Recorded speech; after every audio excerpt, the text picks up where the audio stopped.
Sejumlah saham-saham big caps ini termasuk perbankan berkapitalisasi 4 masih mencatat nilai jual bersih asing yang cukup besar, ya.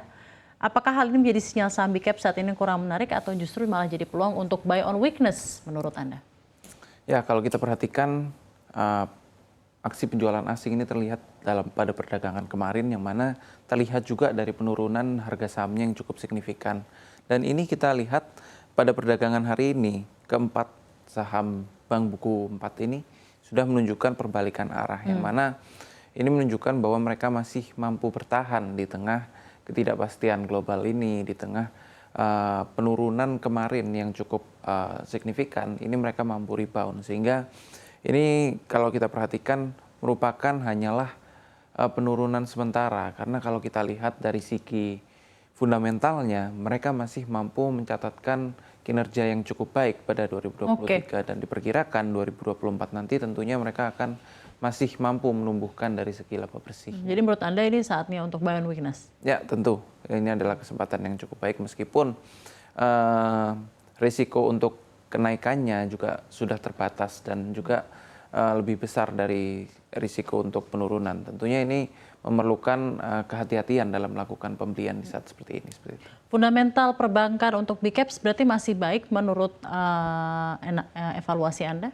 Ya, kalau kita lihat dari Bank Big Cap sendiri merupakan saham yang cukup defensif ya. Defensif? Ya, dari segi kinerjanya dan juga tentunya dari segi pergerakan harga sahamnya. Yang mana kalau kita perhatikan, mau kondisi global sedang tidak baik, kondisi ekonomi kurang baik, suku bunga dinaikkan, suku bunga diturunkan, sektor perbankan selama mereka memiliki rasio keuangan yang baik, rasio NPL yang baik, mereka mampu menyalurkan kredit dengan baik, kecenderungan untuk sektor perbankan mencatatkan pertumbuhan kinerja mereka masih cukup baik, yang mana kita sudah lihat dalam beberapa tahun terakhir.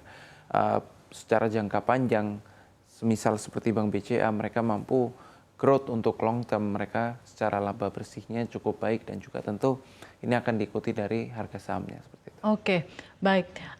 Saya ingin bertanya kepada Anda, karena dengan adanya eskalasi geopolitik di Timur Tengah, sepertinya juga disampaikan oleh Gubernur The Fed, Jerome Powell, bahwa masih akan lama lagi untuk inflasi menuju level 2%.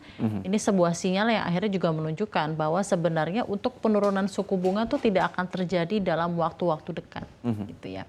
Ditambah lagi geopolitik masih belum begitu baik, masih ada tantangan-tantangan lainnya. Apakah bisa IHSG finish di level-level yang waktu itu sempat kita perkirakan di 7.700 atau 7.800, mengetahui keadaan ekonomi yang saat ini begitu genting, Reza?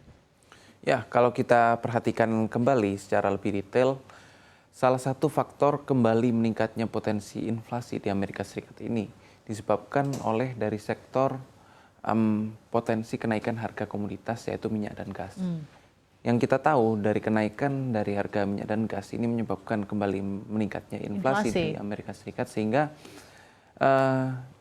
kalau kita kembalikan ke pasar domestik, yang mana salah satu sektor yang menjadi penunjang dari IHSG sendiri adalah sektor energi, sehingga kecenderungan ketika harga oil and gas mengalami penguatan ini berdampak cukup positif untuk IHSG sendiri, mengingat bahwa sektor batu bara merupakan penopang, kemudian kita juga punya oil and gas, kemudian kita juga punya penunjang dari oil and gas. Tentunya ketika harga oil semakin mengalami penguatan, perusahaan-perusahaan minyak dan gas ini mampu membukukan pertumbuhan juga, sehingga sektor oil and gas ini dapat mendorong laju dari IHSG, sehingga secara proyeksi pun ketika nantinya 2024 keseluruhan saya rasa untuk mencapai level 7.700 bukanlah hal yang sulit ya, kalau kita perhatikan dengan catatan ketegangan geopolitik ini tidak meluas seperti itu.